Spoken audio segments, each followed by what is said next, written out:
Good evening. Welcome to the July Township Board meeting, and I'll ask everyone to rise. I'll begin with invocation and then the Bible later.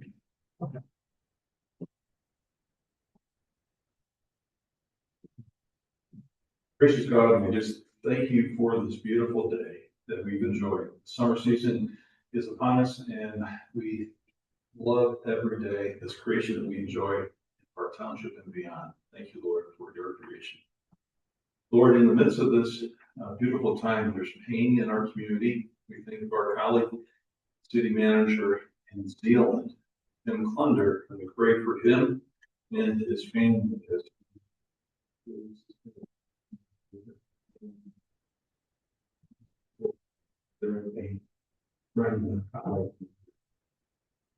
Lord, we pray for safety on the water. We hear sirens on occasion, and we just pray for safety and wise decision making on the water. We pray for the men and women who are protecting the waterways, and again, may there just be good decisions made by people during these windy and wavy days.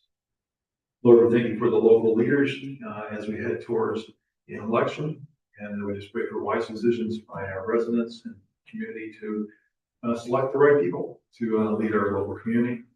And tonight, we pray for wisdom here in this township that we have the privilege to lead.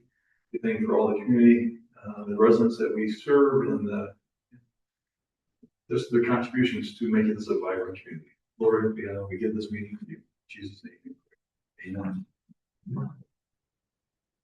I pledge allegiance to the flag of the United States of America and to the republic for which it stands, one nation, under God, indivisible, with liberty and justice for all.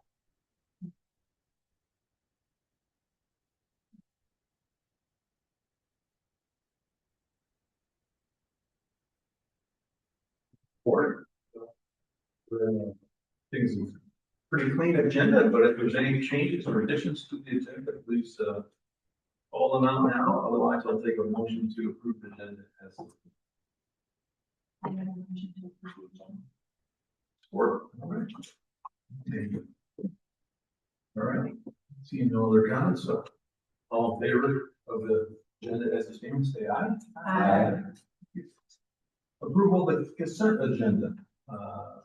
Minutes from last month, as well as the payment of bills. Just I wanted to note and say thank you to the reappointments of Tom Hughes and Jan Handel.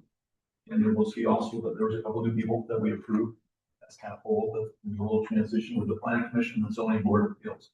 So to celebrate that we have people who are willing to serve these some sense truly volunteer hearings. So any questions or comments about the consent agenda, and I'll take a motion to approve if there is. Motion to approve. Thanks, Mark. Great, James.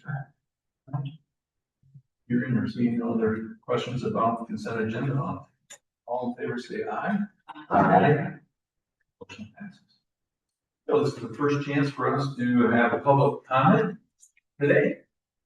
And let's remind our residents just if you would like, identify yourself, and this is your opportunity to share your thoughts to the board. Thank you. My name is Bill Clare. Good welcome. I'm 281 Little Station Township. Some of you may know me. And a couple things there. One thing, the deer population, I sent you a copy of the Kent County situation. The situation here in Clark Township is equally as bad, if not worse. Just somewhat disappointed, and I'm driving on post. At the end of the course, we got a hill with 3 new farms in my neighbor's backyard. are 4 bucks, a 4 point, a 6 point, and others. The population every year destroys my landscaping. I have tried every deer repellent that is available commercially and have little or no effect. I have contacted the DNR and they post and say, it's a local problem, go to your board. That's where we have a new person on the board, and hopefully maybe he can do something about this. All of our neighbors have the same problem in Maryland Woods. These deers are not a good thing. There's nothing good about them. They're destructive, and that needs to be dealt with. Another thing is post road. The roadbed appears to be deteriorating severely between 1550 and 1510 east, 1551 to 1555 west, 1460 to 1454 east, 1345 to 1348. There are serious dips to the point that you could lose control of your car. I have submitted this to Ottawa County Road Commission, but need the support of this group to tell them to do something. These dips are 4 inches deep. And if you're driving 45 miles an hour, which is the speed limit there, you can lose control of your car. And that's not a good thing. Okay? Wazoo was resurfaced 3 or 4 years ago. The Wazoo since then has not been restriped. And Wazoo is a very dark road, particularly at night. And when it's raining, you cannot find any reference point to the edge of the road or the center, and that creates another hazard. Wazoo needs to be striped. It needs an edge and a center stripe. Otherwise, it's a problem. I've been here before and I've got good results. I look forward to work with Matthews on other such problems. Okay? And Steve, I haven't been here in a long time, but I may have to come back.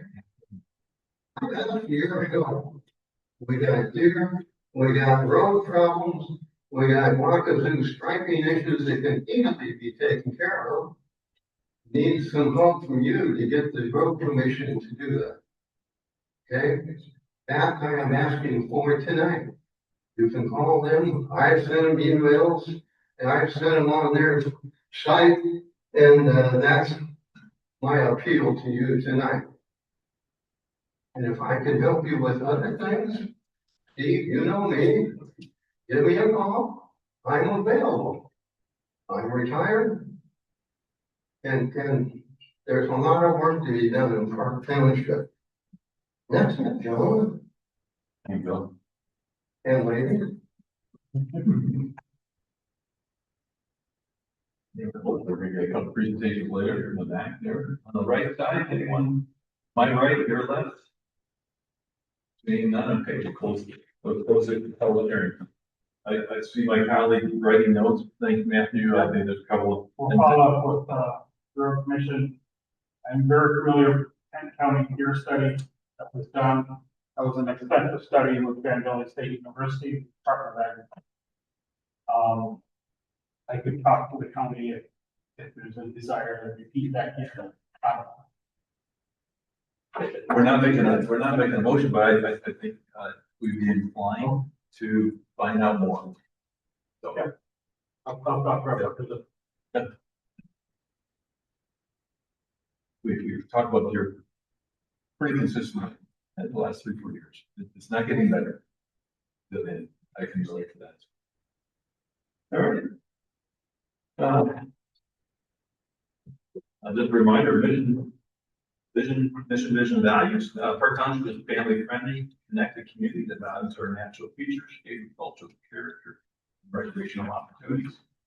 Our mission is we proactively listen and lead, providing exceptional services and amenities while everybody's stewarding our resources. We're going to do this with integrity, respect, and being genuine. I just, looking ahead, we will have a planning and strategy session in September, and this will be one of the items on the agenda. If there's any updates to our wording or mission statement. So, say that today we've had kind of consistent messages in mission, vision, and integrity. But as you reflect on that in the next 2 months, talk about them in September. All right. Department reports. Certainly, there's a lot of information that came in our packets. If there's anything to question or get further information, please ask now.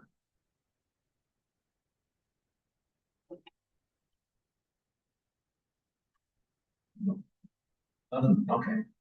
Move on. Presentations. We have the delight and pleasure of celebrating the service of one of our longtime planning commission members. And I've asked Dennis's colleague, Mika, our zoning leader, to read this proclamation. And with pleasure, I put my name on it, but I just want to say, Mika and the team celebrate and we do as well as a board. So thank you, Mika. Dennis, would you like to come up? We're trying to detach this microphone so we can kind of stand next to each other. I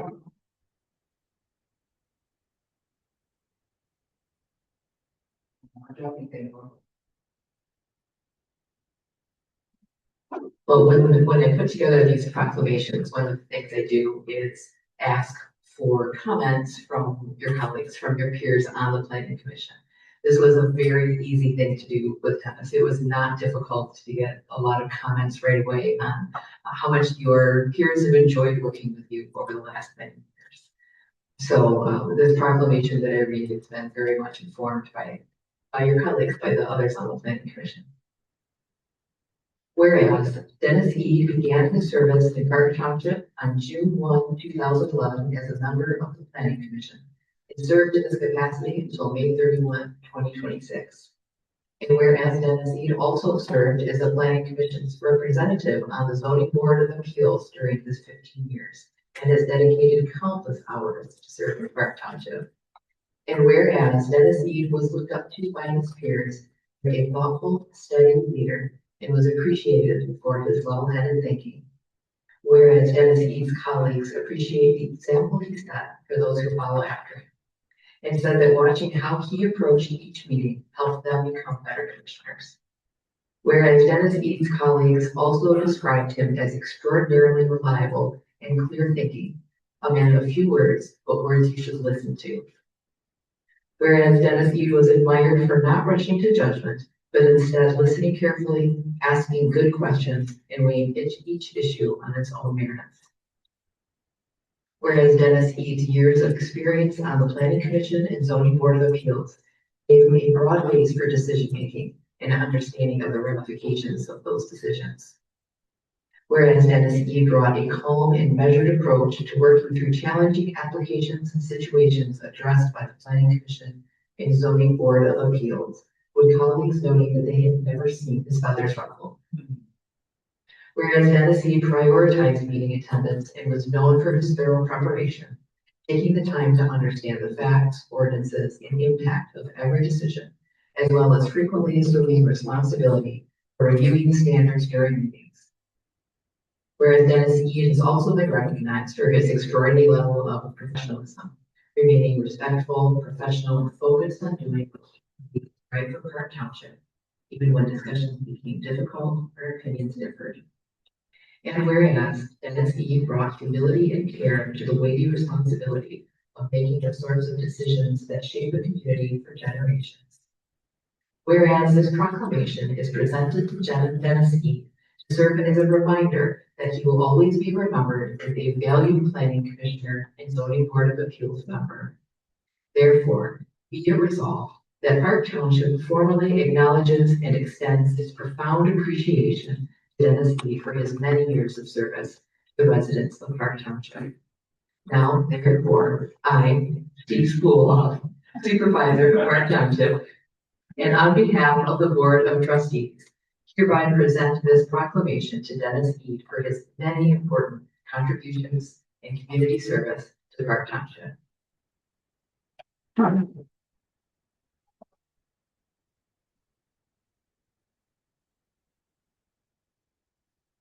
you. The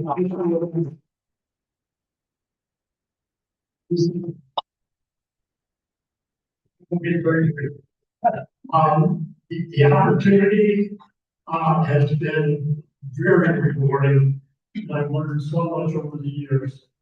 Some of you I've served directly with, either on the Building Board of Appeals with the Commission.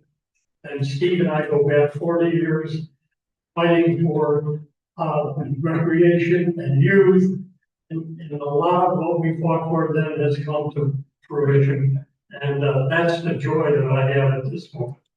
As I shared with both the Zoning Board of Appeals and the Planning Commission, I'm leaving at a very good time.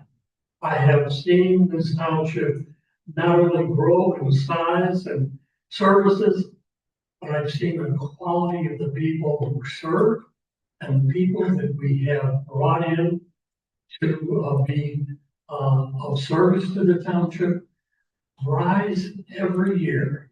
And I couldn't be living in a better time. You all are extremely capable. Thank you very much, then.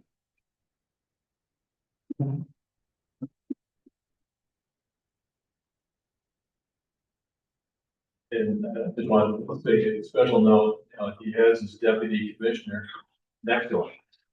His wife, his brother.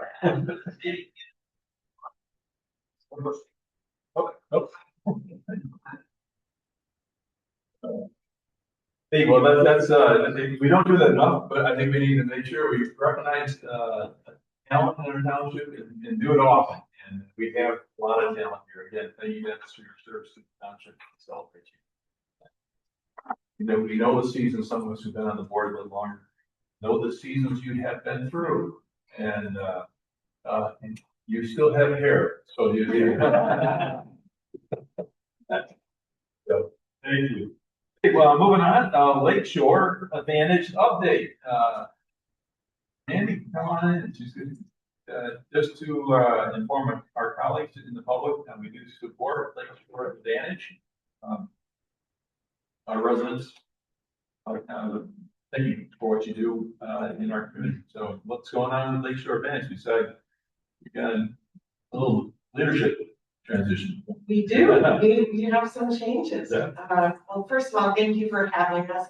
My name is Mandy Cooper. I am currently the Senior Vice President of Strategic Growth. I'll speak to that in just a second, why that's important. But we have very much appreciated our partnership with Park Township. And so every year we like to come out and just give a little update on our work. Ahead of time, I believe we sent a letter and a presentation. I'm not going to go through the whole presentation. Instead, I'll hit on some of the highlights, and if you have any questions, I'll be happy to answer them. The one thing, and this is why I always enjoy chair meetings. I'm gonna aim it here. I was going to say the one thing I wanted Go ahead. to start with is our mission. So I always appreciate the fact that Park Township starts by reminding each other of what our mission is here. So Lakeshore Advantage's mission is to ensure a healthy economy here on the Lakeshore, to serve Ottawa and Allegan counties. And we do our work by acting as the region's economic GPS.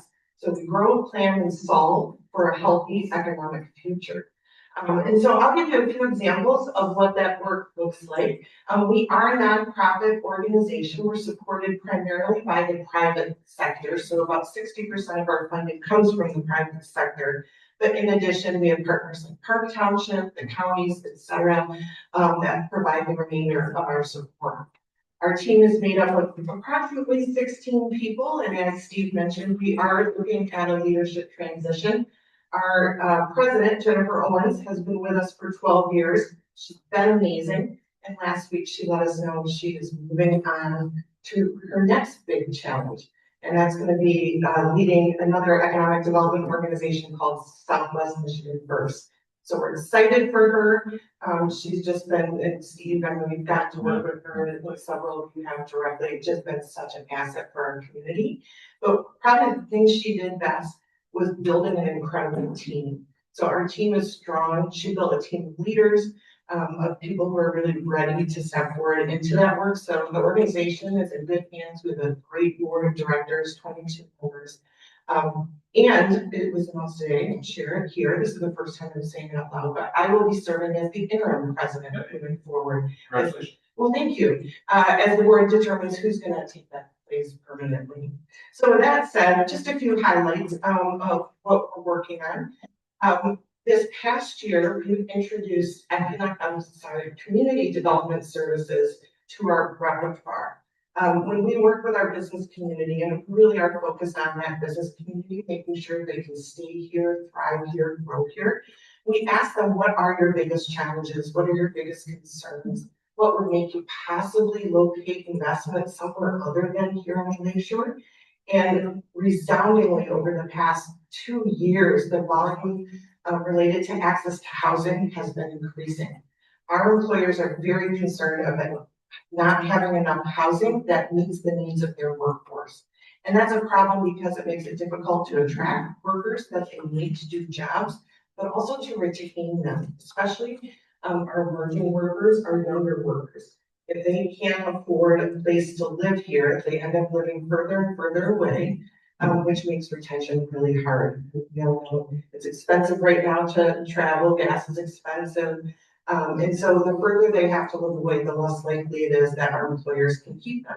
So they've asked us to lean into this space, and we really have. We hired a community development director. His name's Chris Marco. He's met with Matthew already, and he is working with local units of government that want some assistance in navigating how do we do this in a way that's aligned with our community's needs. That's the strategic growth part. And what are the new tools available? How can we use those? What are best practices? So right now we're working on 23 projects that have some sort of workforce housing component. And that just means that it's affordable to people making roughly between $60,000 to $120,000 a year. That's what we don't have right now, is housing that meets that need. So we're really excited about the efforts happening there. We also continue to do a lot of work in the startup space. We run a business incubator in downtown Holland. We opened it about a year and a half ago, and we already have 53 is the last number I heard, but around 53 entrepreneurs, startups, companies trying to launch to get to commercialization, working on that space. And so we're able to provide mentoring, coaching, connect them with resources. You know, depending on what the company is, sometimes they need assistance with product design or finance or just marketing help. How do you know, can you help me with a website? I need to launch what I need. And so our goal there is to make sure we have our established companies here. We also need to be in that pipeline. And also helps drive innovation. So beyond that, we've completed 9 industrial projects to date, meaning 9 companies that are expanding here or locating here on the Lakeshore. The vast majority of our work with companies is with those who are already here. We have great businesses, and it's our job to make sure they can stay here and continue to invest in our communities. And so I'll pause there. I can talk about a lot of different things. There's a few notes in the materials, but I'm happy to answer questions if there's any. Thank you for your leadership with the Camp Ice Blueberry Farms. We appreciate your leadership. That $6 million investment into our community. It taught us a little bit about developing industrial zone. That's new for us, but thank you for shepherding that process along. You're welcome. That's work we often do with our community partners. All right. Yeah. Thank you. Yeah. Thank you, man. Congratulations on your interim position and most things leading. Oh. We'll see where the board goes. Yes, yeah. Thank you for the update. That's a pretty important area. Yeah, just a reminder, I don't need to follow about it. Well, we're a veteran community that sends our residents into these businesses out of our community. And we have no industrial in our community. And so what they do is pretty important for our community. Thank you. All right, we're going to shift over to the MAC. I represent the Park Township Board as on the Community Enhancement Program. Also, I'm on the MAC Policy Board, which I have the pleasure of being every month. I see Jay. And so he is our very capable leader of the McIntyre Area Council, Community Coordinating Council. And so what I'd like to do is just give a mid-year update on what's happening with Park Township with the CEP. He'll give a little bit larger one as far as committee-wide. I'm going to step aside and be part of this. Yeah, you get to join the committee. Sure. So, Jason Latham with the MAC. Nice to be here. Thanks for having me. This is exciting. It's always fun to get out and talk to folks. And it feels like this has been a really good segue. You started vision and vision about that. Mandy talked about it. So this is really good. So again, executive director. We'll jump in with the community enhancement program and we'll look at the spotlight on park. I'm gonna let you do that. But really, it's funny because today I was at the office and our cleaner came in and he was working, getting stuff together. And he's like, so what are you up to? He's watching, when I was changing clothes and getting ready, I'm on my way back from Traverse City. And I was like, oh, I'm giving a presentation. We're talking about CEP. He's like, what's that? So I got to print everything off and hand it to him. He's got some nonprofit friends and he was really interested in that. So he's grilling me and we're going to see some more applications with some folks that certainly love this community and help our community. So with the CEP, we have five of our members of the 7 townships, 2 cities, 2 counties that are actually part of the CEP. And our mission there is how can we bring all of us together? How can we help one another? And we meet quarterly. We review grant applications from a lot of nonprofits and community organizations. And it's just, it's a great place to be because you're watching people that are working really hard to help make our community a better place. So Steve, why don't you jump in with a couple? So, just a reminder, we're probably about 100,000 people. These 5 units and experts, over 100,000. And so this community enhancement program is added for us to be the catalyst to funding some important things that are underfunded. We strategically don't fund more than a third. Often it's only a quarter of the ask. We actually suggest folks get that ask $10,000 to $25,000. So we're strategically keeping the catalyst, a multiplier. We're trying to say, okay, our community banded together want to support different programs. So we've awarded at this point over $400,000, but let's go see what Park Township has done. $54,000 has come back to us at Park Township. There we go. One of the things that I'm proud of, you drive by it often, is that there's a shred shed, beautiful name, shred shed. It's full of ice. And so it's at Park Township, it would, Bradley Trails, and it's full of ice, and all walks of life are able to go and participate in bike camps.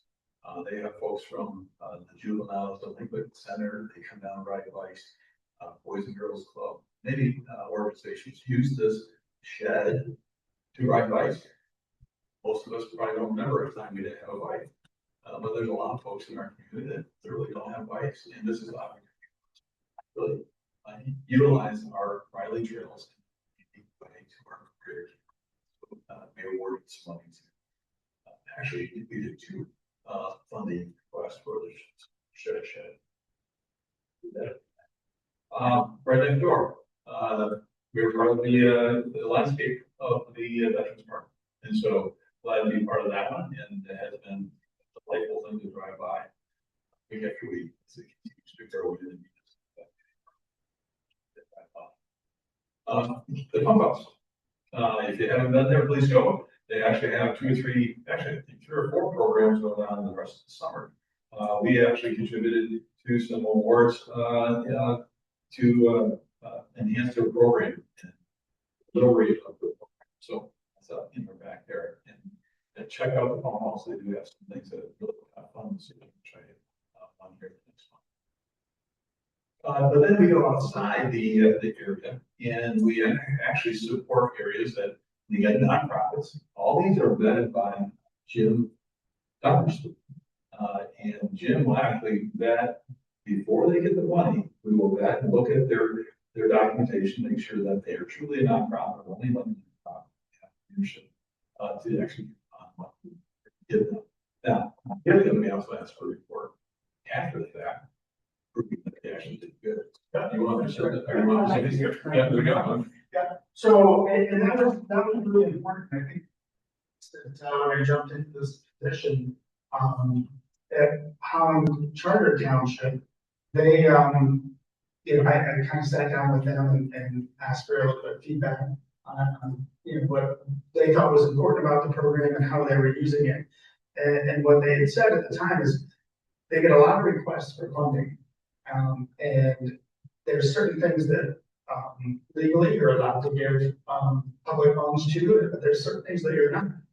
And it was taking up a lot of time, and they didn't want to start like these things. And when the CUP started, they thought, well, this is a great opportunity where we can give some funds to the MAC. They can run the CUP, and then they can kind of have a grant and award system where they review it, and then make sure that the funds are being spent appropriately and follow each. There's about 6 different laws that talk about what public funds are allowed to be spent on. So we make sure we redo that. Certain public infrastructure is one of them. We just had our July 4th celebration. That's another. A lot of programs for the youth and programs for the elderly. Those are 2 other ones. And then when you get into things like museums or other arts that have a regional component to it that support and is open to the public.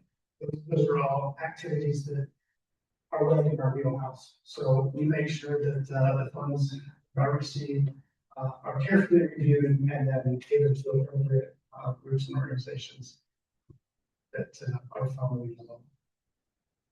So the Park Township Theater, or Park Theater was a really good one. That's one that's a historic structure feature. And we've given a few over the years, a couple, they always ask for a little bit of money, but when they're fundraising, they kind of need a little bit of seed money. And if they come to us and they ask for, you know, $5,000, when it might be part of a $50,000 or $100,000 endeavor, then they can say, well, we have this much, and then they try to use that to bring more people in, and it's worked a few times, which is really nice, because that's a gem for our community. That one would. Can I go back one? So obviously there's other items that we've worked on in the past with CDP, but the one thing I will say with the 5 members that support it, we base it on population. Right now, Park Township is in the, I should know the number off the top of my head, $10,000 a year approximately is the CEP request that you guys fulfill. And I think over the last few years, with some of the COVID money that came in, we were able to up that, and all the members up their annual dues with that funding. But this is the last year of that. So I think one of the things that we're excited about is having additional funding. We were able to meet more regional needs and community needs with that. So we're hoping to kind of keep some of that funding level at a little higher level, just because we can see the effect that it has to it. It just, we're not in the budget season yet, but the next 3 months. I'm gonna make the suggestion that we continue at the COVID level of giving, because I have seen the impact and the results coming back. And the neat thing is that if you recall, it was the America Rescue Program, and we received nearly 1.9 or 7 million. It was way up there. And we took $50,000 of that and went into that over a 3-year period. And that 3-year period is done now. And that 3-year period allowed the CEP to support some great organizations. One that wasn't highlighted is that one was supporting the Boys and Girls Migrant Daycare and School Program. That's in our backyard. That's the blueberry workers. That's their kids. And unfortunately, with what's going on in the place, not many kids came this year, so they didn't ask for money. But some of these things are really truly important. We support a couple of things at Akatao Resource Center, which is a wonderful ministry. Well, that serves a lot of our folks on the east side of our township. And it's a great resource for our township and township to the adults population that has a limited income constrained employed people. And so these things are really important. And what I've seen is this type of funding and how these organizations, they come, you know, lend to their sales and they fundraise more. And so we're not again in the budget season, but I would be requesting that we maintain at that 50,000 level. Now, if you recall, we were the first one, and I went around to my colleagues and said, okay, raise the appropriate stretch goal from your ARPA. And then 5 other communities, or 4 other communities stepped up and did. So that's why we're able to get away. Support organizations, more organizations at a higher level. So I'm excited about where this program is going. It allows us, I was on the board one of the first years or 2 years, Jim, you probably recall, there were some times that we did the longest thing on the budget, and the budget program was, who do we get money to? And it was awkward, and it was ugly, and it was just not the right thing for us as a board to spend time on. Now you have a team that actually focused on this, it has a process, we vet the people, and it's a proven process since 2020. Yeah, 2020. So I'm proud of where this program has rolled. So with that, you're gonna do a quick. Yeah, I can give it a quick. I took the liberty to say, okay, you can have 5 minutes about the map. Yeah, that's good. And I have a bunch of slides and I can come back. That's the nice thing. I get to talk. But I made sure I put this in this slide here because it is why we exist. I mean, because we are a council of governments as well as a metropolitan planning organization. And being a metropolitan planning organization, that allows us to bring in about $2 million a year for road and trail construction in our region within the 7 townships and 2 cities. Just interruption, the amount of money that we got on was between Quincy and Beeline on 152nd. That was procured by the MAC. Yeah. That bike path that we put in. Yeah, exactly. So that's important. The council government work as well as the MPO work, and then our mission is to make sure that we collaborate. It's leading those collaborative, projects, because it's nice when you're here within the township, you know, you're serving the township. But when Steve comes to our meetings, he's representing Park Township, but he's got to put on his regional hat and what's best for our region. We talk about how roads don't stop at county lines or city lines. They continue, and the public generally doesn't usually know when that happens. But to have monthly meetings with our technical advisory group to really get into the details and talk about what projects are needed, where's the growth, what kind of transportation stuff is out there, where's the land use, where's the housing, those kind of things. We have those discussions, and then we bring that to the policy to approve those, as well as all the work that we need to do to check the boxes so the federal government continues to send us the $2 million a year for the road and trail projects. But with the collaboration on the vision, or our mission, our vision is really to be that catalyst.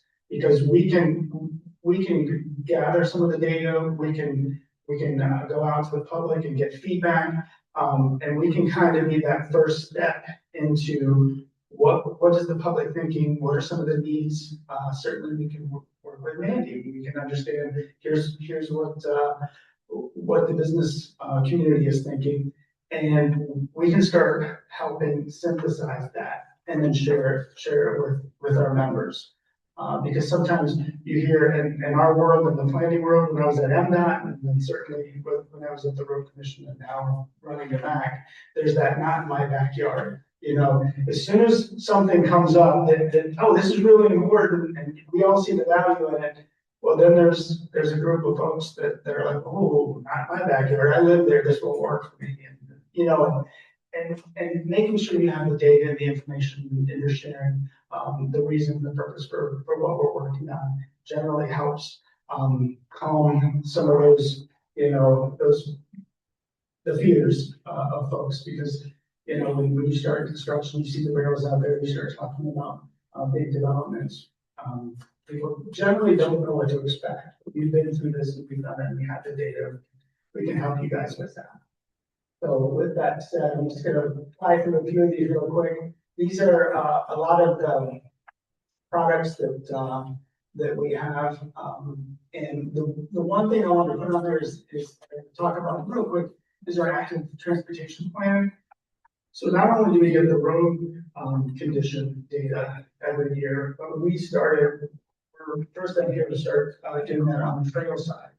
So we now know the condition of all the trails within the 7 townships and the 2 cities, and we can share that with you guys. And then I know Hollinger Township as well as Park Township, you guys have used that data as well, but they usually got a consultant on board to help find out where there's some issues with their trails and how to function. We did all that work for that. You know, we didn't charge that, we just said that's just part of your dues. We're doing it already. And then we're also collecting usage for trail usage. So we have a counter that we move every Wednesday, and we have half-mile segments. So we're gonna try to get a half-mile segment with pedestrian and bicycle counts every week for the whole summer, spring, summer, and fall. And we started it last year, and that's something that's ongoing, and we're sharing that data with MDOT. MDOT's really excited about it because they're trying to get that same sort of thing up and running. But it helps us understand who's using that network, who might be using it just for recreation, but, you know, we'll start to see patterns, and then we can see this might actually be a commuter. There might be, you know, 15 or 20 people that use this on a daily basis to get to work. So are there gaps in that area? Is there an area that we need to fill in because there might be a mile trail that's missing? Those kind of things. And then certainly there's a whole safety component. And we just finished a $300,000 grant to create a safety action plan for the 7 townships in 2 cities. So we have all of our high injury intersections as well as our intersections with a higher than average fatality rate. So we taking a look at those, we're sharing that data with the the 2 road commissions in those cities. And we're coming up with recommendations, which obviously we're not the owner of it, but we do have the data, we have the information, and it's something that we can help them out with. So with that said, I have a bunch more slides, but I'm not gonna go through all of them because there's an opportunity for a few questions and answers. That's great. Or we can have a copy of this, you guys can look at it. And if you have questions, you can invite me back and I can dive into more CEP or more of what the NAC is working on. So with that, any questions? Jim and I have had the opportunity to sit down and be representing our township at the NAC meetings. And I just have to say I'm impressed with how knowledgeable our NAC is about transportation in our area. Kind of take it for granted someone's looking at it, and they are. Yeah. And MDOT, the MDOT and Iowa County Road Commission, we heard a comment about how the road commission kind of does what they want. I'll just say that. But I like to think that our MAC advocates for the members of the MAC. And I celebrate that they have a larger vision that represents us. And, once we leave our township, we go, okay, the roads are the roads. Well, unfortunately, people like, Jason and his team, and the infrastructure that's been put together by the MAC actually improve what we have. So I celebrate the MAC and Jason's leadership. And we have really good relationships with MDOT as well as with Federal Highway Administration and both road commissions, as well as with the County Road Association. So as a county road, I have a number I can call her. and she'll pick up that kind of thing. And really, it's to me, for our members, you guys have a seat at the table every month. And MDOT's there, Federal Highways there, the road commission is there, and we can have hard conversations. And we can make sure that we're advocating for you, for what's best for the region, and we can help prioritize. So I think it's a great place to be in. And I love being at the MAC. I think I tell everybody that this is the best region in the state. We have the best partners, the best members, the best businesses. It's the best place to live, work, and play. So we're working really hard to make sure it stays that way. But if you have a good relationship with Iowa County Road Commission, I'll let it know. Iowa County, you might want to mention about the deer. I will. We're gonna track all those. I have all the data, all that cracks there. So I can get with Eric tomorrow, and we can start putting that. It was the basis of the Kent County study was the fact. Yeah, it's the UD10s, and we can get those and start plotting them. There you go. Facts are your friend. Yes, exactly. Well, thanks for letting me be here, and Thanks, Jason. if you guys ever have any questions, give me a call. I'd be happy to come back. You know where to find me. Yeah, thanks. Thank you. That was a presentation. Matt and I kind of looked at the agenda and said, okay, if this is the monthly presentation, because our agenda action items are a little bit on the lighter side. So I know it's beautiful outside. I'll do this quickly. It's all good stuff. It is great stuff. This is fun. I can't wait. I got a little inkling of what this was about. This is going to be a fun.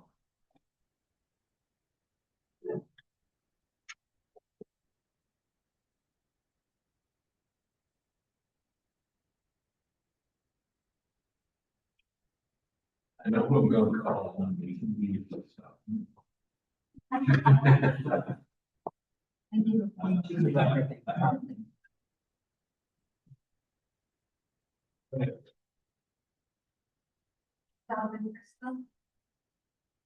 You're good. You can see it on the screen. Thank you. Great. There were a few people that weren't here when I proposed Place Your AI. It's the application that we have a license to for a year that gives us a lot of good data for parks, or we can use it for any of our areas, some of our bike paths. Just for the public record, for folks who may view this or be listening to us, can you identify who you are again? Absolutely. And the third Parks and Recreation Director. Thanks for letting me talk tonight. And I apologize. The screens up here, we tried earlier to get those. So if you want to come up and look at anything, you're welcome to. And the computer, they can see on that side, but no, they're on these screens. And it will be recorded so anybody can see it later in there. So again, the Place Your AI is an application that will help us with recreation. It can help us with water. Anytime you have a cell phone on the water, it can track you there or on some of our trails, and it can be a traffic thing as well. Tonight, it's a lot. We've been, myself and 3 others have been going through the training, and there's even more than what originally we found out when we first suggested it. I'm just gonna highlight some things tonight to just for you to go, wow, that's so cool. I can't wait to see what we can do more of. And the area that I'm gonna focus on is pickleball. It's one of our newest parks. And we compare that to our pickleball courts and pickleball courts in the area. So I have surrounded our pickleball courts out here. You can get right into just specific, not the whole park, but you can zone in a specific area, and that's what I've done here. And this is what the last full 12 months that we have this information for. As you can see, there's been over about 24 and a half thousand visits. And with that, there's people at an average of visiting 3 times. And they are staying an average of 64 minutes, which seems about right for pickleball. It's not too hot. On the right side, it gives a comparison. The first one is a comparison to last year, but we are not completely full into July yet, so that will change a little bit. And then that's 2 years ago when we didn't lay up the courts. 24,000 visitors over a 12-month period. 24,000 visits, 24,500 visits. And that is not visitors, but that's visits that have been here. An average of 3, a person is coming in an average of 3 times. So. This just breaks down some of the information that we went over up above. And it breaks down obviously during, let's see if I can get.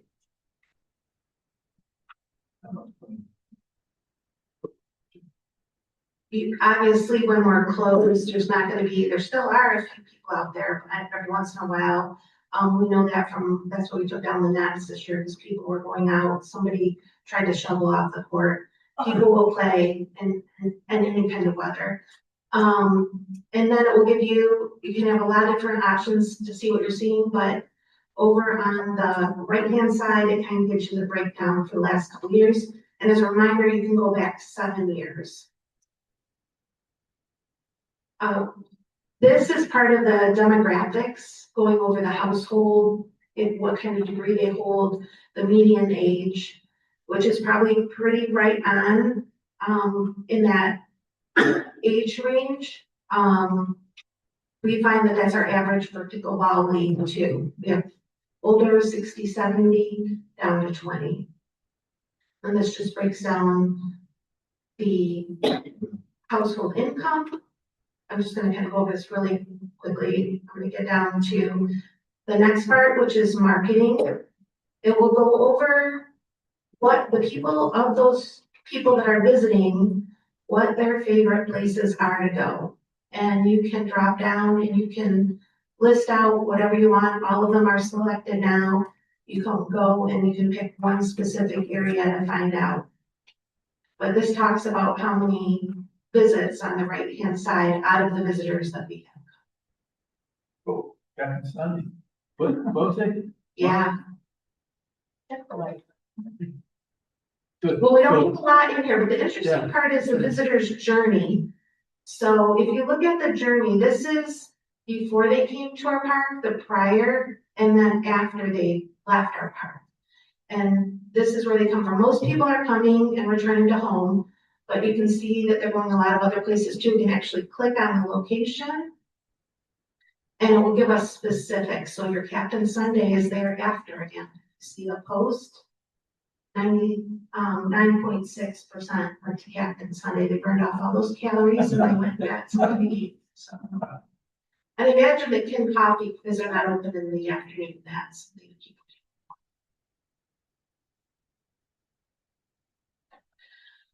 On all of them, we also have a visitor's route. Now again, because it's protected as they're not giving a specific location of the house, but a general journey. This gives the number of visits and where they're coming from.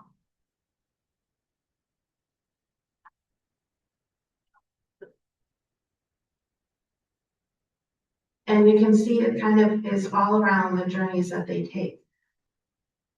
When we look at our pickleball courts compared to all the other pickleball courts, which I'm going to go over shortly, ours are definitely the most visited.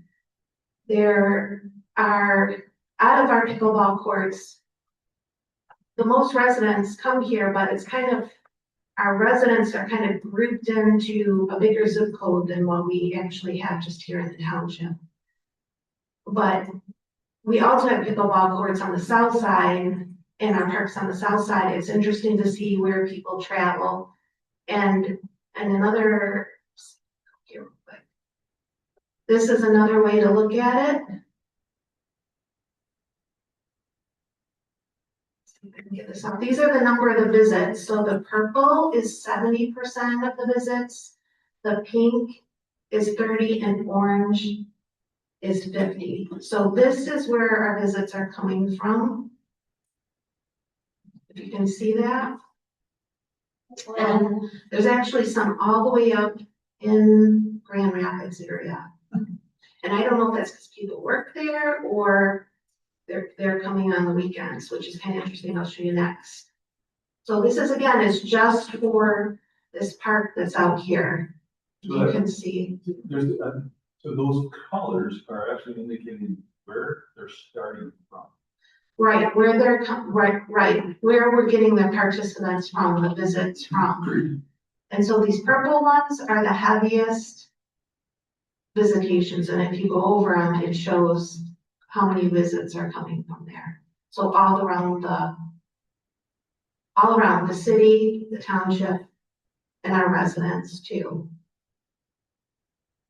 I just think that's really But fascinating. it goes back to the comment that Jason said, that residents or people in the community don't recognize borders. They're just going to activities. I can play pickleball here. I live in New Zealand. My friends want to meet at this court. They don't care. It's our township. It's where they're going to meet their friends. Fascinating. That big purple one on the far right, it looks like it's probably New Zealand. Yes. Yeah. And So they have courts over at Elder Park, but they're coming here. probably part of it before was that our courts have lights, but there's other courts as well outside of Park Township that have lights. I think it's the level of investment that's put in the courts over the other locations. And this is known, a lot of people come here to play. I would say a lot of people from outside come to play because they think it's going to be better competition. And then maybe some of our residents go to Windstrom that aren't as competitive because they like it over there. Let's see here. There's one more thing I want to show you in here. This kind of shows you the hours that people are at courts. And again, we have lighted courts. And you would think because we have leagues, it would be that it's more popular in the evening. But when you look down at the usage during the week, our leagues are on Wednesdays and Thursdays. So if you look at it, it's not necessarily the case.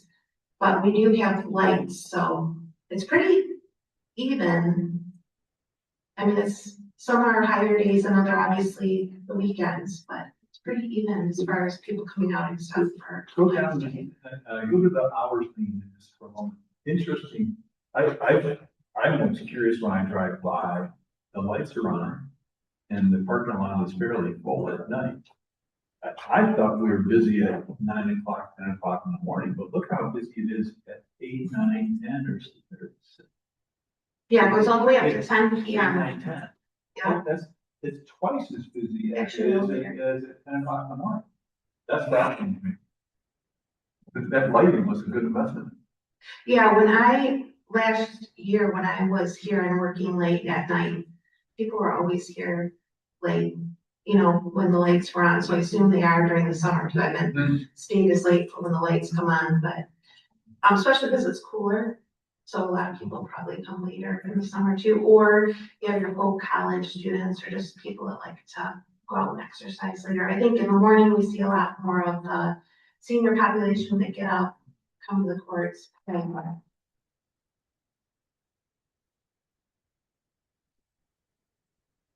Okay, I wanted to also show you so these are the locations, in case you don't know, of our 3 pickleball courts. Here's the one we were just looking at. Windstrom has pickleball courts, 4 pickleball courts, and those were just fixed this year. And then over at Virginia Park, So these are the numbers, just like we did originally. I set this already up. You can go in and you can press this plus button and you can add in anything that you've drawn and you can compare it. So you can compare whatever you want between different properties, which is wonderful. And so you can see here the visits. Obviously, Community Park has the most visits. Lindstrom has 4.7 and Virginia has 4.1. Virginia has the longest time that people are there, which is interesting. So same type of things, records of information,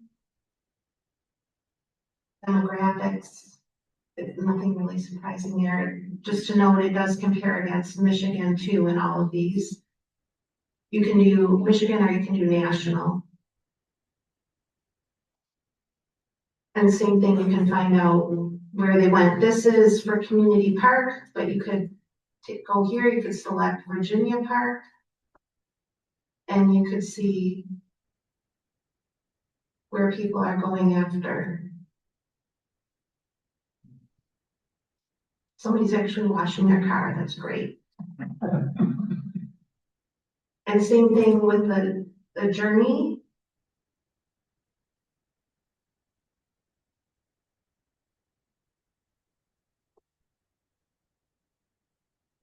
You can see a lot of people are from on the south side, are coming from the city of Holland and a little bit south of there too. Next, there's a comparison with our pickleball courts here, because that's our most visited, and then I put some Holland, Township, Zeeland, and the city of Holland. So these are the courts that we're gonna look at now. Not that we're competitive right now. Hoping Not that we're competitive. So we have to be competitive at least one thing, right? Just one. So you can see here out of the different courts of Holland Township, the one has a little bit more visits than the other. And out of all of them, Zeeland has the most at Hummelszinger Park with 12. So there's quite a difference there. People also visit our location more, thus the visits too. People tend to stay at the city of Holland longer, which is kind of interesting. But maybe they do other things while they're there. And then same thing, you can go down, you can look at ages, you can look at where they're going before and after, find out the favorite places. You can go in and select the various locations for that too. So, and then there's a lot more information.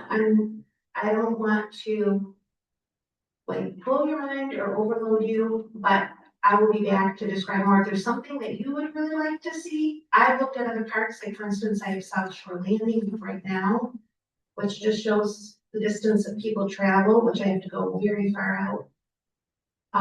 But we can do this with all of our parks. So if there's something specifically that you want to see, you can let Matt know, and I'd be happy to research that. We are working on researching the different parks to find out our amenities and how we compare to other parks outside of park. Can I answer any questions tonight for you? Is this helpful? it's a little mind blowing. Yeah. I mean, it's this wild. It is. So with the fair coming up, can we tell who's coming to the fair and where they're coming? Absolutely. Where they can't village? Yeah, so.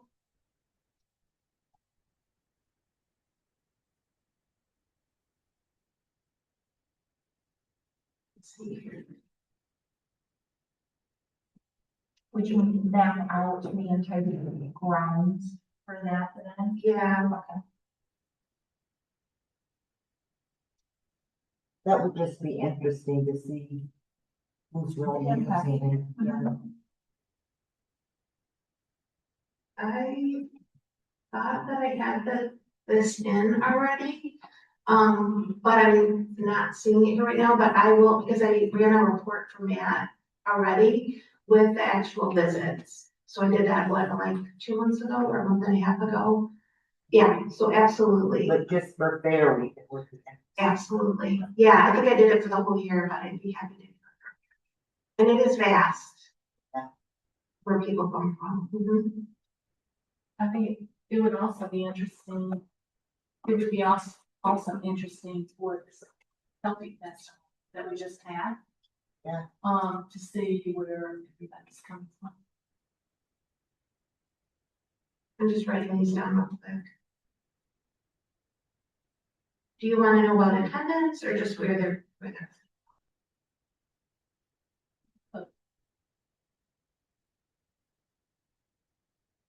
And I mean, those can be available before the next meeting if you want, yeah. Okay. Um, I think we're a bit overwhelmed in some sense. I mean, I'm not sure what questions I need to ask. I know, I think yeah. the guidance that you can have, because you're in this tool on a regular basis. Yeah, I'm fascinated that we put $1 million, a little over $1 million into a pickleball court, and we have become instantly the busiest by two pickleball facility in the greater Ottawa County area. I think it's the investment too that you put into it that made the difference, yeah. And it's it's just, and then just to say, okay, where are the people going? Having Sunday and coffee, but then they're also going away from us.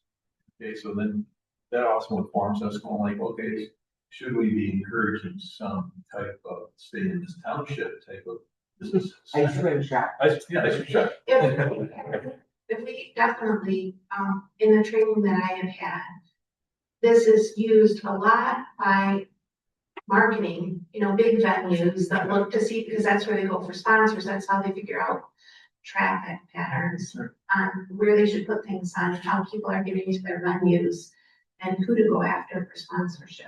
Yeah. And that was one of the first things I noticed when we looked at this in the fall. We don't have, we just don't have that in our community as much, we have the traffic, because we have a lot of traffic here, but we don't have, that's why we tried the food trucks this year. We don't have the places, and a lot of people will support when they know that their people are coming to your location. So Parks and Rec gets sponsorships that way and gets grants that way. What is even fascinating, the busiest business window is between 7:30 and 10. Should there be a ice cream truck sitting in their parking lot to catch them on the way out? You have data here to be able to convince people. We do have some businesses that are in, we asked for Kim Coffee because we wanted to see what their stats are, so we actually have that as a pin. We can request pins as well, where they'll go in and do all the work to make sure they have it. They're gathering all that data. So there are businesses that will do eventually too, just to know that information going forward. So there's a lot, it takes a lot of time because you're not just looking at information, you're looking at how that can apply and assist you. So again, if there's other things you want me to show other than what you had in the future, let me know, but there's a lot of levels to it, a lot of information. We continue to have ongoing. No, this just strictly tracks cell phone, correct? It extrapolates information from cell phones where people have already allowed tracking. It is only for ages 18 and older, no minors. But from the information they get, they can project if there's kids that are involved, what the ages are, generally. But yes, it's all from cell phone data, and then Placer, after they extrapolate that, take out all of the information, so nothing could link to any one person, because they don't want to have that information. And they're before we even considered that was something that they let us know over and over again. Then they use the data that they have to like forecast it out, knowing very good data. There's a whole nother section that talks about what type of people, so out of those 24.5 thousand visits that we're getting, who those people are, like what category there is. And there's like all these different categories that they're placed in, which is mind blowing. But they have that because they've been gathering this data from apps and the information that they have access to. Okay, because the reason I asked, Dan brought up a great point with the fair coming up. Where, I'm not gonna say half, but maybe half are kids that don't even have cell phones. But the parents that are there will, and it could be that they don't have, if they don't have kids, but parents would have had to drop them off, you know. But I'm saying for like the attendance things, Yes. it's the percentage is gonna be Mhm. a lot higher than what you're actually. I can talk to Placer about that too. That could be one of the points that we have them do so that they can look at that further. Yeah, what we Like Kids would, day and stuff, there's some more kids than there are people with cell I don't know why kids have cell phones. This is great stuff. I mean, I challenge Matt to come back. I think it's gonna be part of our strategic plan. Between the two of you to say, okay, this is how the tool can be used, performance in the strategic planning process. And, you know, use it to get sponsors. Where do we put our grants? Secure grants. If we say, okay, hey, I can prove to you that we have so many visitors as do this. And you need to put gas on that part because so many people are there. I think it's gonna be fascinating how to use the tool to help get money and also focus the department. Yeah, it's exciting, so. And I think it's gonna help with our partners like that just spoke, because they don't have Placer, does not have traffic pins, not really traffic pins, they have counters. And when I've spoken to them, there's some limitations with that. So hopefully we can work with our partners on these things too. Thank you, man. This is quite fascinating. Makes me think about my phone. Yes. Wait, I think they can't track me if my phone's on.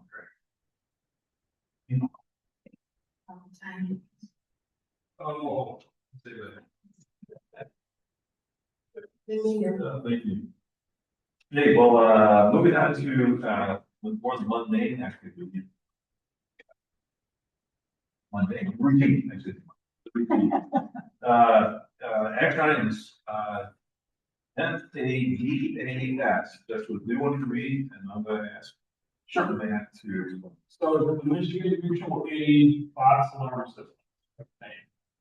Statewide mutual aid network for responses to disasters both within the state, and then there are also breakouts for national-wide disasters that are out. They want assistance from Michigan fire departments, or even the ambulance companies. They would put the request into the Michigan system, and then it be spread out accordingly.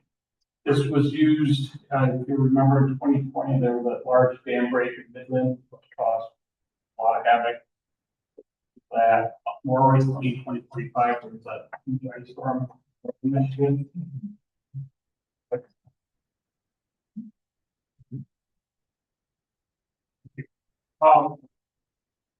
There's a huge ice storm in northern Michigan. Mavis was used as a resource to get many assets in northern Michigan. This has been a housekeeping issue for us.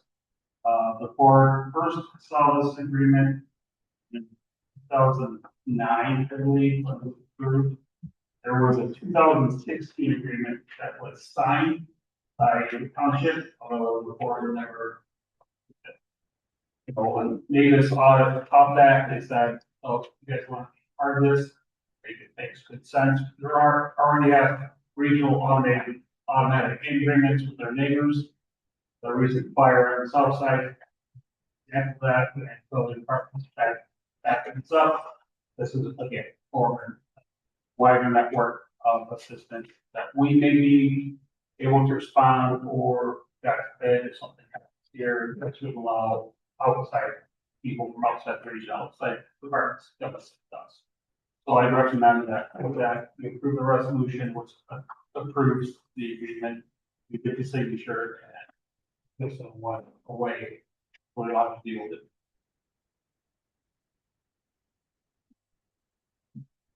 That explanation, thank you. Yeah, any questions? I'll take a motion to approve the, I just want to make sure, what, roll call? The roll call is the resolution. Okay, roll call. I'll make the motion Oh, I said, make a motion first, please, thank you. to approve the next resolution as. All right, for the roll call now. Trustee Clark? Yes. Trustee Gerard? Yes. Trustee Jones? Yes. Trustee Tenay? Yes. Treasurer Steger? Yes. Supervisor Schoolball? Yes. And Clerk Zerifans. Super, motion passes, thank you, all right. Moving on to the next one, hazmat recovery cost resolution. Thank you, Matthew, you cleaned it up, or this chief cleaned it up, we delayed it 1 month, so now. We did, the last draft you saw that we pulled off the last agenda had some language that needed to be cleaned up, referencing ordinances, which should reference resolutions, referencing resolutions, which should have been discussed. So this, in 2009, again, this is also a bit of a housekeeping item, we adopted an ordinance to allow us to find fees when our fire department responds to hazmat situations, illegal operations, other technical responses that require attention, cleanups, etc. And the ordinance adopted fees for vehicle use, personnel use, etc. What this resolution does is updates those fees to be consistent with what our fees are, our expenses are now compared to 2009, as you can imagine. Cost of business has increased greatly since 2009. So, recommend you approve the resolution. Going forward, this should be just included in our fee schedule that we look at during our budget. Be happy to answer your question. This now a good time for questions. All right, so I looked up, just kind of average quote unquote lifespan of the truck and the little can for them. I think the reality is the fees that are scheduled on here basically barely cover capital costs. I don't think they cover wear and tear. I don't think they cover usage.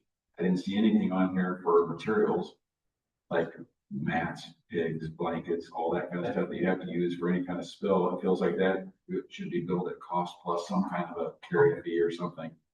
I think the fees are woefully low. And I think the cost per hour from a personnel perspective, I think that's got to be just what they're getting paid. I don't know if that covers any kind of burden costs or, which again seems woefully low. My guess would be it's got to be somewhere between 75 and 125 time you quote unquote burden the hourly rate.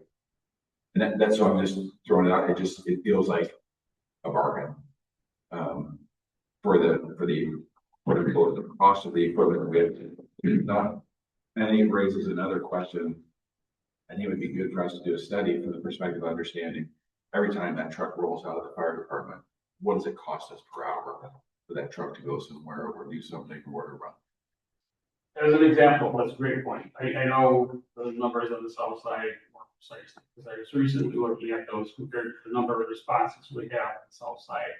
The number is like $4,200 every time we respond on the south side. Okay, what it costs us to run that entire station, personnel, equipment versus the number of responses. Yeah. Basic math. So you're right. I think what I'm even talking about is just if a truck's got a span of 7,500 hours of life, we paid $1.5 million for it. What's it cost per hour just for the capital costs? That didn't include the tires, that didn't fuel, that didn't any of the other stuff. And that's why I just wonder, right, if this is the fee that we're charging, feels like it should be a fee that at least gets us quote unquote parity, not should cost us to support. Well, if you'd like, we can go back and sharpen our pencils and do the math and see what that $1.5 million truck, again, what that lifespan is. And what a 2-hour response would be on a hazmat situation. We're happy. And I think if you could trust in that regard, or just a point of knowledge, know, hey, when we see the trucks out, know that that's not free. That's a cost associated. You know, hearing that, I'm just gonna make the motion that we table this item, so there can be further clarity on the numbers. I'll support. Great, thank you. I don't think we need to discuss further. Thank you. Byron, thank you. One more question. This is only for incidents that our department is dispatched to. This is not for like, the thing that comes to my mind is a fair standby during the Idaho County Fair. Correct. Okay, this is specifically the items I listed in my memo, hazmat material incidents, unusual occurrences, illegal activities and other emergency responses requiring extraordinary services. I just wanted to be clear on that because on their standbys, it's a 1 hour or 1 mile round trip. They get there, they shut the trucks off and there's no cost there. I just want to be clear on that. We pay the fee. It likely will be, probably insurance company. That's right, yeah, insurance comes in. If they use a truck carrying a toxic chemical overturns, we have to respond likely some percentage.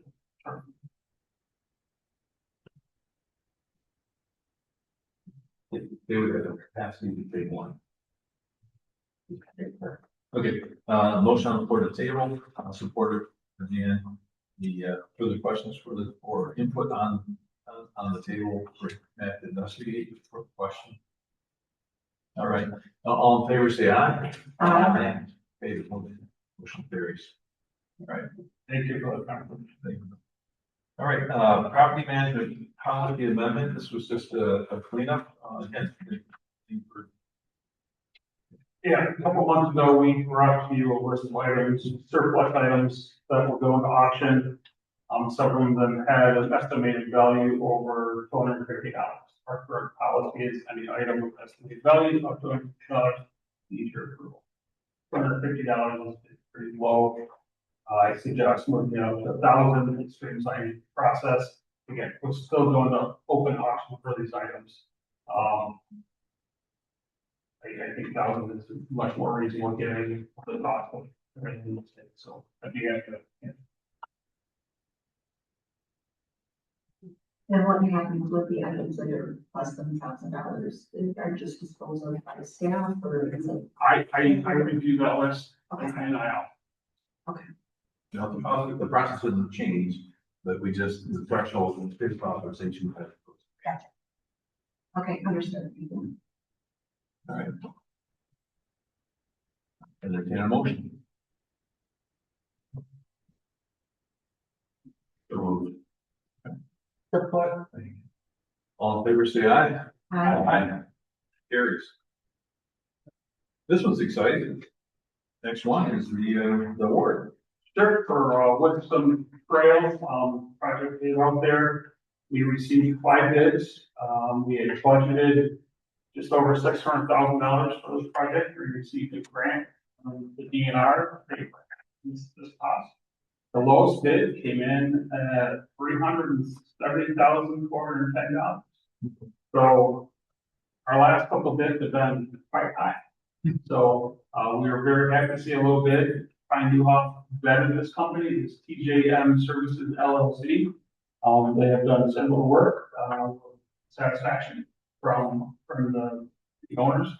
So they recommend that you approve the bid award with TJM for this project. The amount again of $370,410. You have to answer. Right? Take a question to the state approved a $300,000 grant. And the bid came in at 370. Yes. Do we still have to go half and half? Yes. Can we add anything to that grant? Are we sure they understand that? they're $110,000. Yes. Than the next person. Yes. But that's priming you up, I went back and said, "Well, make sure you understand the project, what it entails." So if they run into something and it costs more, it's probably going to pay for it. No, that's not exceed number, and that's, we rely on our partners that bring you up to ask these questions and make sure it's folks. And do we know what the cost of the branding services were? And how close then does that get us to the $600,000? So writing off would be, another additional 10%, so that'd be $37,000 with that's contingency and engineering costs. That covers all. Yes, it would still be well. If you get a grant, 300, man, you want that grant, all 300. But you have to spend 300. Yes, yeah. So So there's a good bet, I think. sometimes you see when you get these bids, you got a company that's really hungry, maybe they haven't gotten some bids, and they need to get it done. Yeah. Sometimes you see these higher bids, because these companies are against something that challenging, trying to how to do, we're very late in the process. And so we need to be doing this stuff late when, so I challenge them. We gotta take that. The reality is we save the township $100,000 from grant. Yeah. Well, yeah. All right. Okay, with that in mind, I'll entertain a motion to bid award for TJ services. I'll make a motion to accept bid for TJ services. Support. Any further questions for me? Okay. All in favor of this award, this motion, say aye. Aye. Motion passes. Good. Township of Excellence. Sure, so a big piece of this that we're missing is board training. So in my memo, I listed a number of monthly online trainings that the NTA hosts, but also those various other trainings that you can attend. If you are interested in attending any of these webinars, please let us know, and we'll Danielle, your staff. They have access to these and give you the credentials to sign on. If you had, I spent this few minutes on that particular site, I popped on, pretty easy, 20 minutes. Built to the township or have Danielle sign you up into our seminar. It does fulfill that box, township box. There's these noon 1 hour webinars. You can do it at noon, or you can actually look at it afterwards. So it's all market court. So you can actually do it on your own time. So this strongly suggest that we knock this off. And the staff has done a tremendous job of keeping the Township of Excellence through the system. Now I don't want to say we're a little bit of the laggards. We got as a board, that's right. We got to take care of this. Knock it off the next. I would suggest the next 90 days. If you can take 2 trainings, we can submit. Simple as that. I mean, that would demonstrate that we have it. So if you do a couple lunch hours or evenings, just watch the webinars. Thank you. And I think we can get this thing done for the Township of Excellence and demonstrate to our community that work. To the breakout sessions that were held at the Traverse Convention, count towards any of this, and then how do we count those? Breakout session? That's a great question. I was reading the MTA site on this, and I think it's conferences as one thing. One thing, okay. So if you attend a conference, you can see, I think the standard is you need 2 trainings in every 12 months. But whether you go to a conference or a webinar, any combination of that.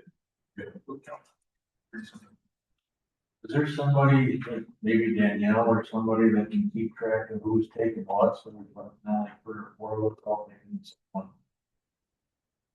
We can put something like that. Put something together. Together. Yeah. the offerings are, there's inside the noon ones, there's all sorts of pre-recorded ones that I know you and I will probably look at 3 different ones and take 3 different, I think that the variety what's offered is pretty significant. Okay. So I think there's about, I looked at the level that we had, there's about 30, maybe 40 classes. Okay. And they're hour-ish. And the pre-recorded ones is like one person to learn, but so I think you're gonna have quite a variety. That's right. Do they issue this award every year? They do. Yeah, you know, we'll get it. It'd be nice to go to the conference in April next year and to receive our award. That'd be fantastic. And then, yeah, I think how do you reapply, or do you do it every year or 2, or how's that work? It's a 5-year. 5-year award? Okay. Fine. I had a conversation with Julie about this morning. Me coming down and taking care of things and getting up to speed. This has slightly been put on the back burner. This needs to go back on the front burner to make sure you have it back up. I know this is a large priority for the sport. We need to make sure we get it over the line. Thank you. Thank you. All right. Manager's report. Oh, as you know, it's a busy time of year for us. You may have seen the new digital speed sign for the trail recently put up this week, right past the apron out of the road. So, Nick told me that he ran by it as fast as he could. He got up to 14 miles an hour. That's pretty impressive. Which or is it? On the trail, on the trail. Okay, is that replacing the one that got taken out by a vehicle that was for the road? No, this is just for the trail. Okay. You put it under the pine tree so I it see doesn't catch road traffic. And if Max is out at, I think he said 40 miles an hour. And it doesn't take anything up under 5. So, and then we have a number of static speed signs on the trails from the township. They got quite a bit of attention. Let's find other ways to. That, on that sign, the speed thing on the road, will collect the data like you do on the road? Well, no. Oh, great. That's even better. More data, the pickleball court restroom project, Midwest is working with Prime New Hall on things like bond insurance. Still waiting to see the date on it. We want to get this project rolling.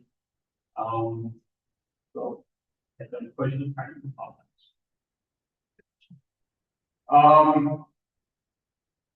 We received 8 applications for the deputy finance director. So, I reviewed those applications, I put my time stuff, experts as well. So, if you are interested in being on those applications, let me know. Yeah, keep raising hands. One last item, I will be out of the office the week of July 27th. My wife entertained her. Stop in that distractor.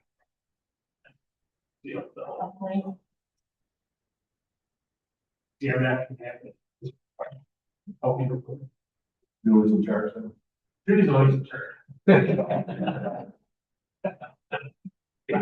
what happened.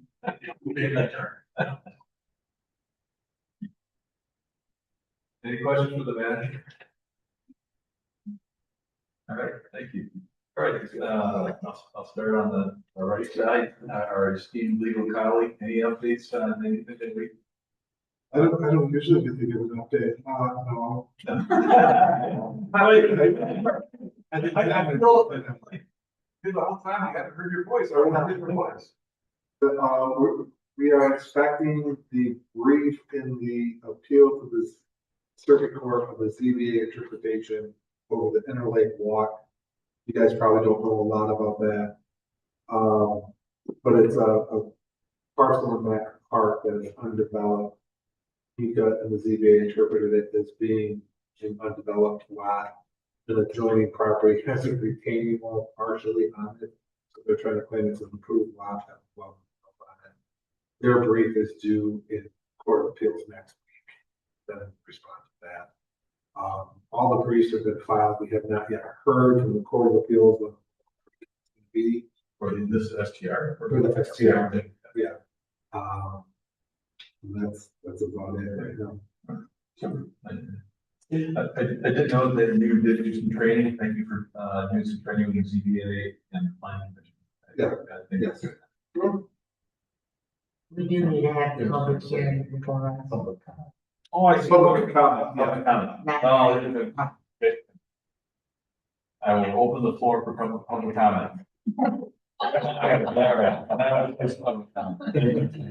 Or legal, all right. Yeah, you were just part of the public for a moment. There you go. Dan Martin, for Township. Right. I have just a couple things. Mika does a really good job of informing me in her newsletters, but, and as you alluded to, our planning commission had our governance meeting. We do that once a year, and then Dan did train us on Open Meetings Act, ex parte communication, conflicts of interest, FOIAs, and the role and importance of ordinance standards in our decision-making process. We welcomed 2 new board members, Naomi Skolton and Anthony Senegor. They replace our outgoing team members, Dennis Lee, who we had a proclamation for earlier today, and also Len Pylan, who is living closer to children out in California. And that was it. Also in our packet is the annual report from the planning commission. I see there's also ZBA stuff in here too. We did a lot of things this year, a lot, and staff did a very good job of summary, making a summary of everything. So if you have a chance, read it through. That's it.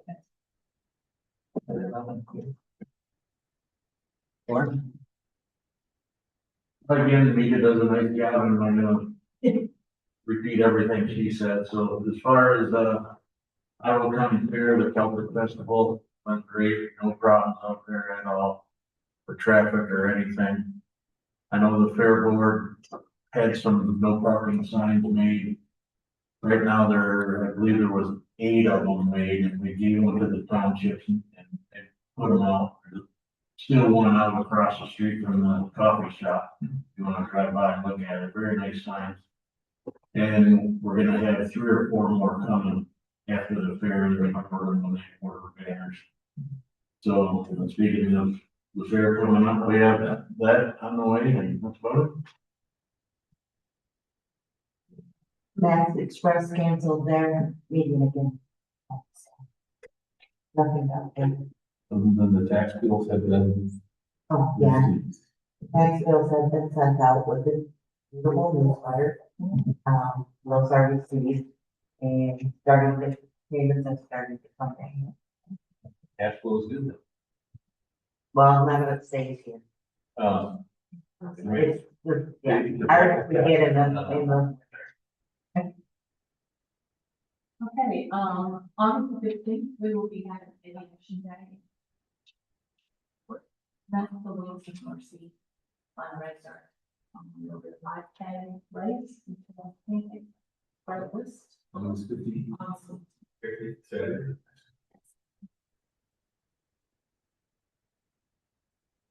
Any, just for the public record, or just for the public who's listening, public forum, election, you shared, we had election meeting prior to the meeting, and we're in election season. We're in election season, and that will be completed before next work.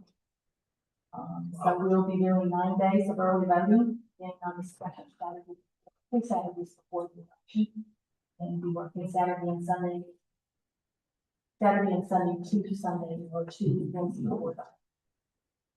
So it's going to be a big effort. Thankfully, we're sharing with Holland Charter Township. And Danielle's doing a good job of leading that effort on the early voting. But we've also got regular voting coming up, and we'll have, again, with the absentee ballots, the voting for that, and I don't know what our percentage is. Krista, do you know of what we got back, but expect a large number back on the absentee ballots. We've had absentee ballots before, we haven't had early voting for the governor race. So it'll be interesting to see the percentage of absentee ballots that continue to go up. If you wanted to observe or see the voting location for early voting is in. It's in the recreation center. So you want to Very nice facility that we will have there. They actually designed for voting. So if you have to see the recreation center, do a twofer, you can go see that, and also encourage our volunteers. Yeah, and thank you to Krista as well. She's leading our effort. All of the election process, except for the early voting, which Dan. Being in the building, it just reminds me that there's so much that takes place to prepare for a voting season. I walked into the building 2 weeks ago on a Monday, and there was this whole dais was full of people preparing ballots, and they did it for 2 days, 2.5 days. 1.5. They did it quick. Oh, Day and a half. 5,300.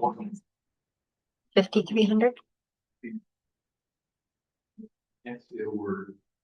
Can't say that word.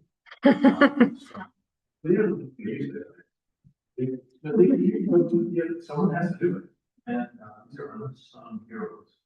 I'm doing preparation for voting. It's really encouraging. What happened? Krista just told me that we sent out 5,300 absentee. So we prepare and send it out, then we sort of my precinct, processing, Friday and Saturday before election. It's a third of our voting base. This will be fun. We're gonna get out of here. So, I'll be quick. We're not gonna have a third Thursday meeting next week, or no third Thursday. No third Thursday meeting in August. We're gonna jump back in. So in September, we are going to talk about strategic plan. We're gonna actually talk about what we would like to do before the budget. So if you put that on your calendar, third Thursday is going to be pretty important for us on strategic plan. The next one, Nick is checking in availability.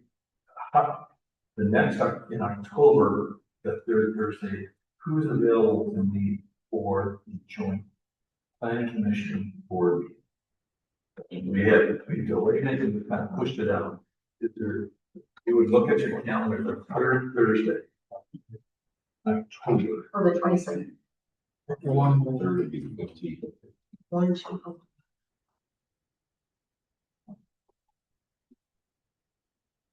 How's that look on people's calendar? I think I'm okay. You mentioned. It's like we standard 6:30. Yeah. Looks like we get a quorum, so I think, I need to know that. Is it put it on the calendar? We should, and we just kind of postpone it. We just let's get through the summer. Give you a chance to get your feet on the ground for 6 months and really understanding some of the issues from the planning perspective. So, all right, great. And then the next one, November, tentatively, maybe we have a budget discussion. And so we inform Connie and the treasury how to put the budget together. Wouldn't that be an interesting thing to have a budget completed before we actually planning, ideation, near the time? What do we talk about public safety, where we're going with that big budget? Board wants to see. I would suggest that we do that partially at our strategy session in September, but we can probably do that in October. So I can take that, that makes sense? Yeah. I think in the September, we're at a little higher level. We put everything on the table. I just had a conversation with Matt, and we're going to ask the department heads to all submit what they are working ahead and working on in the process and what they're thinking for the next 1 to 5 years. And then we see the documents, see what's going on in the township from department heads point of view. Then we chime in. So we kind of blend with the, our planning process with the department chairs in September. And then we go to brass tacks in either a public session in October or in a work session in November.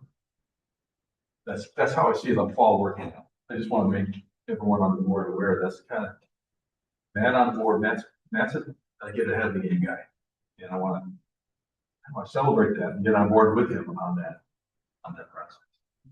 We have a lot of ground. We have a lot of.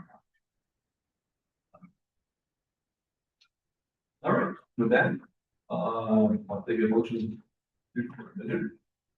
All right. Thank you. All in favor, say aye. Aye. Thank you for your patience and they were out at 8:15.